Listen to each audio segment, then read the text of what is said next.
Exatamente. Então, se daqueles 666 milhões, né, que é o valor do contrato de PPP, esse valor distribuído ao longo de 25 anos são as contraprestações que o Estado paga. E esse valor já passou de 1 bilhão hoje. Sim, acredito que sim. Vamos lá, valor do dinheiro no tempo num país que tem inflação. Né? Então, é igual a nossa casa própria, quando a gente vai comprar.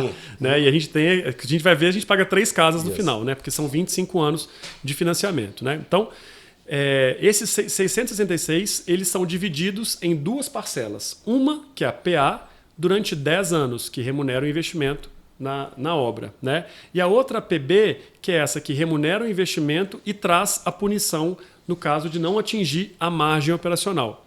Essa parcela, que a gente não consegue atingir, ela pune a gente e a gente não tem parte daquele reembolso. Mas nunca conseguiu, atingiu já? Nunca. Olha, a primeira vez que nós tivemos margem positiva foi o ano de 2022. Por quê? Essa regra foi estabelecida baseada em 60 jogos. Né? Então, foi o primeiro ano de margem positiva. Desculpa te interromper, só para ver se faz sentido então o que eu estou pensando. É uma margem dificílima de se alcançar, né? Então, sim. Vamos levar que o comum é que não se atinja essa margem. De 45%? Então, de 45% de margem. É uma margem possível. Quase qual nada. Negócio hoje tem negócio 45% de margem, né? O que eu estou dizendo é o seguinte, então, não é o futebol ou a despesa ou o que o futebol vai trazer de incremento é que vai fazer essa margem ficar positiva ou não. Então, talvez não dá para usar essa questão como desculpa, como argumento para falar que não pode passar uma receita ou outra para um clube. Mas tem razão ou não? Assim, não, eu acho que faz completamente sentido o que você está falando. Né? Mas, uma vez que nós atingimos a margem operacional, a gente consegue ter uma visão da estabilidade da Minas Arena ao longo do tempo. Né? E da gente conseguir ter o retorno do que foi investido. Então, a nossa busca é sempre essa. Então, para vocês entenderem, o que o Estado de Minas Gerais paga para o Mineirão, para a Minas Arena, todos os anos, é o reembolso do que foi investido pelo privado na obra. Lembrando, gente, que os acionistas lá da Minas Arena pegaram empréstimo nos bancos, né? Pegou no BNDES, hoje a dívida está com outro banco privado. Então, a gente tem dívidas a pagar em relação àquela obra que foi feita. E é isso que o Estado de Minas Gerais nos reembolsa, né? Nas parcelas PA e PB. PA acabou. Agora, a partir desse ano já não tem mais PA, é só a PB. Tá? Então, que é essa parcela que tem essa variável em relação ao desempenho. O desempenho é medido de 3 coisas, né? Que é, primeiro, a satisfação dos usuários, depois, conformidade e disponibilidade do estádio, 4 coisas. E o IF, que é o índice financeiro. Nós somos excelentes ao longo de todos os anos na satisfação do usuário, na conformidade e na disponibilidade do estádio. Mas nós temos nota zerada no índice financeiro, porque a gente não atinge essa meta. Mesmo que a gente consiga pagar todas as contas, mesmo que ela seja equilibrada, né? Eu custei, vamos supor, 40 milhões, recebi 40 milhões. Beleza, está equilibrada. Ainda assim, eu sou punido pelo Estado de Minas Gerais porque eu tenho que ter 45% a mais do que eu custo. Né? Esse fato ele não tornaria... Tem um superchat. Esse fato de não atingir essa meta financeira, como você está dizendo aí, isso seria um motivo a mais para se aproximar do Cruzeiro, para ter uma relação mais saudável, mais amistosa com o Cruzeiro? Porque desde a reabertura do estádio, que foi em fevereiro de 2013, é o 4º gestor do Cruzeiro. Vamos colocar o Gilvan, depois a turma do Wagner com o Itaí, depois o Sérgio Santos Rodrigues e agora a turma do Ronaldo, da SAF. E nunca foi tranquilo essa relação, vocês sempre tiveram problema com o Cruzeiro. Sim. Então, para tentar uma solução que seria boa para os dois lados, a torcida do Cruzeiro adora o Mineirão, se sente em casa no Mineirão, é a casa do Cruzeiro, não seria muito bom para Minas Arena ter o Mineirão como um parceiro e não como uma espécie de inimigo, entre aspas, rival, porque vocês estão sempre em atrito? Claro, excelente.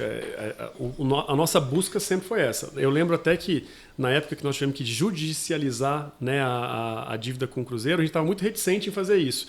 Mas precisávamos fazer isso, porque senão tinha que dar perda em balanço, né, daquele recebível. Então, isso precisou ir para a justiça, mas a gente sempre teve uma relação jurídica ali que era conflituosa, mas no final da balança, assim, valia a pena, porque as nossas receitas com venda de camarote, áreas VIPs, elas ainda eram superiores ao que estava na dívida. Então, o balanço era positivo. Né? A nossa busca sempre foi por uma boa relação, mas as pessoas precisam entender que tem ali um parceiro privado que precisa se remunerar e a gente precisa buscar uma relação que seja ganha-ganha, né? E não ganha-perde. Né? Porque para a gente reservar todas aquelas datas relativas aos jogos, a gente precisa se remunerar em cima disso. Galera, vamos dar uma passada rapidamente aqui no chat, porque tem, pô, agradeço já desde Muito legal. Desde já, né? Quem não segue a gente segue aí. Esse pessoal que já contribuiu aqui no Superchat, obrigado. Professor Lucas Pereira, Samuel, tá falando aqui, ó. Aí você veja se isso é verdade ou não. Tá. Ele tá dizendo que um jogo equivale ao lucro de 12 festas. Parece que houve uma apresentação e aí ele tá dizendo que é mais ou menos isso. Então, o que justificaria reservar um show com uma antecedência tão grande e aí deixar o futebol ali, que também não é que o futebol é em segundo plano, mas priorizar ali uma marcação de um show numa data que pode ter um futebol, né? Obrigado aí, professor. Não, ótima pergunta, porque assim, na verdade, se a gente olha o histórico, todos os anos nós sempre tivemos alguma partida que foi para Independência, né? Sim. Com Paul McCartney, com Roger Waters, né?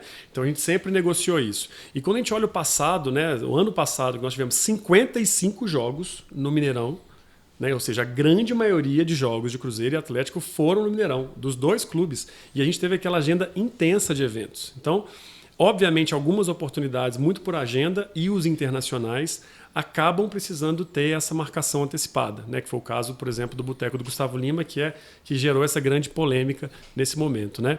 Mas é uma situação muito isolada, né? Se a gente olha o histórico, a gente consegue realizar. Nós, inclusive, somos a única arena que eu conheço até hoje que consegue compatibilizar. Eu consigo fazer ao mesmo tempo um show na Esplanada e um jogo de futebol acontecerem sem ter, né, um interferir no outro.